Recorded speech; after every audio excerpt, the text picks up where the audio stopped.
Good morning, good evening, or whenever you're tuning in. Happy Sunday, my friends. Welcome to Scriptured Devotional, where every word from the Word lifts our hearts and lights our path. This is the day the Lord has made. Let us rejoice and be glad in it. This is your scripture devotional for Sunday, July 6th, and we're reading through Proverbs 29, a chapter that feels like a spotlight and a mirror. It shines light on how leaders should govern, how people should respond, and how wisdom and righteousness always outlast chaos and pride. But more than that, this chapter is a wake-up call. It's for the person who's been corrected again and again, but refuses to change. It's for the one watching injustice and wondering if God sees. And it's for every single one of us who need to stop excusing sin and start walking in restoration. So today's title is From Our Rebellion to God's Restoration.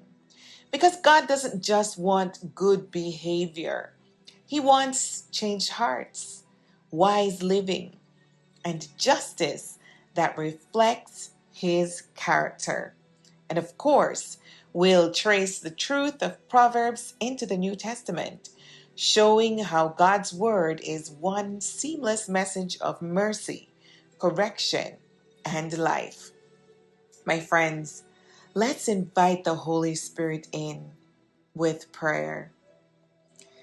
God of justice and mercy, thank you for loving us enough to correct us. Today, Lord, open our hearts to your word. Help us see clearly what needs to be surrendered and teach us how to walk in integrity and humility. May our lives reflect your righteousness, Lord. This is our prayer today in Yeshua's name. Amen. Proverbs 29. From our rebellion to God's restoration. Verses 1 through 4. When correction is ignored and justice is twisted. This section opens with a warning. Whoever remains stiff-necked after many rebukes will suddenly be destroyed without remedy. When the righteous thrive, people rejoice. When the wicked rule, people groan. By justice, a king gives a country stability, but one who takes bribes tears it down. Our first scripture highlight is Proverbs 29 verses 1 and 2. Whoever remains stiff-necked after many rebukes will suddenly be destroyed without remedy. And when the righteous thrive, the people rejoice. When the wicked rule, the people groan. While the New Testament link is Hebrews 12 verse 11, it reads, "No discipline seems pleasant at the time, but painful. Later on, however, it produces a harvest of righteousness." My friends, both scriptures agree. Correction is a gift, but only if we receive it. God corrects not to crush us, but to call us home. So, my friends, ask, have I been resisting God's correction in an area where He's trying to heal me? Today, instead of brushing it off, pause. Ask, Lord, what are you trying to teach me through this correction? Verses 5 through 11. Fools, flattery, and flaring tempers. Now, Solomon addresses how we speak and how we respond to conflict.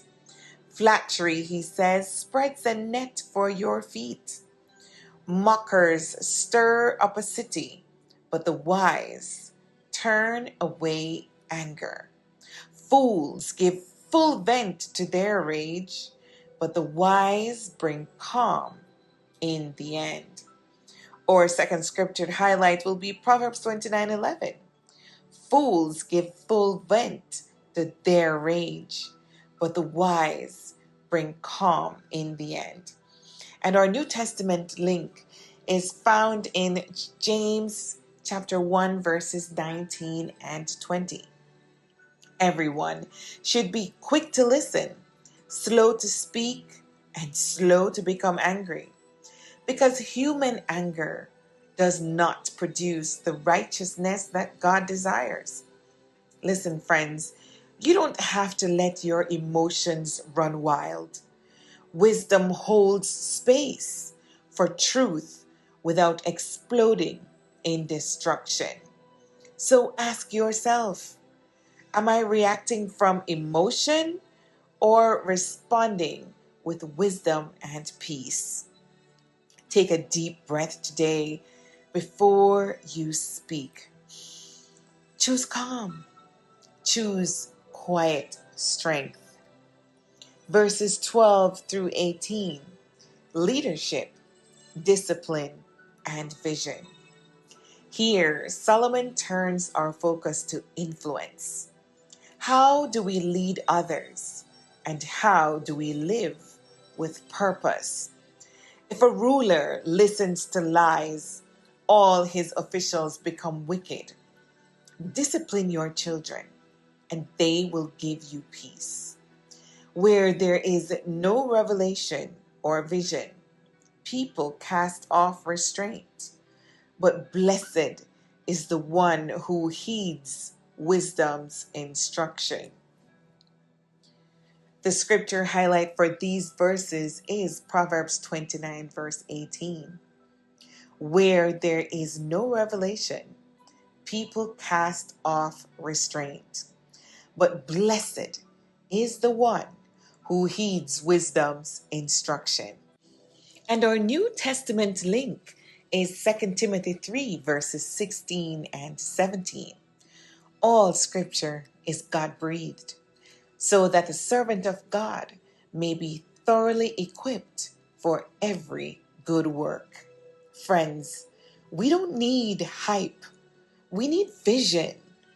God's word gives us direction, discipline, and peace. So ask yourself, am I walking with clear spiritual vision or just reacting to life aimlessly? Ask God today, Lord, give me vision. Show me how to live wisely and lead well. Verses 19 through 27. Correction, fear of man, and the refuge of God. This final section dives into two powerful contrasts. A servant cannot be corrected by mere words. The fear of man will prove to be a snare, but whoever trusts in the Lord is kept safe. An unjust person is detestable to the righteous, and the righteous are detestable to the wicked. Today's final scripture highlight is Proverbs 29, verse 25. Fear of man will prove to be a snare, but whoever trusts in the Lord is kept safe. And the final New Testament link will be Galatians chapter 1, verse 10. Am I now trying to win the approval of human beings or of God? If I were still trying to please people, I would not be a servant of Christ. The word of God is clear, my friends. If you live for people's approval, you'll always be anxious. But if you trust in the Lord, you will walk in freedom. So ask, whose voice am I living to please? God's or man's? Let go of the fear of what others think. Do only what pleases God and trust Him with the rest. Let's take these truths into the rest of the day. Correction is protection. Anger isn't strength, self-control is. Vision comes from God's word, not just your goals. Approval from God is greater than applause from people. Justice, discipline, and righteousness build lasting peace. So break the chains, scriptured friends. Break free from pride. Let go of stubbornness. Shake off the fear of man. Let correction change you. Let vision guide you. Our scriptured nugget for today is: fear of man will prove to be a snare, but whoever trusts in the Lord is kept safe. Proverbs 29, verse 25. A reminder before you go: God is all powerful. He made the winds, the waters, and the womb. He knows the stars by name and holds your life in His hands. And if you're standing at a closed door today, remember, He can make a way where there seems to be no way. Don't be discouraged by what you see. Be rooted in who God is. Let's pray. Amazing God, we thank you for your wisdom. Lord, we truly want to be people who live with righteous hearts and clear vision. Help us. Help us to receive correction without resistance. Make us bold where we've been timid and humble where we've been proud. Teach us to trust you more than we trust people. This is our prayer today with thanksgiving in Yeshua's name. Amen. My friends, I encourage you to spread the word. If today's devotional helped realign your focus, don't keep it to yourself. Like, subscribe, and share this word with someone who needs courage to trust God more than the crowd. Until next time, open your Bible, walk in righteousness, fear God, not man, be scriptured, and be blessed.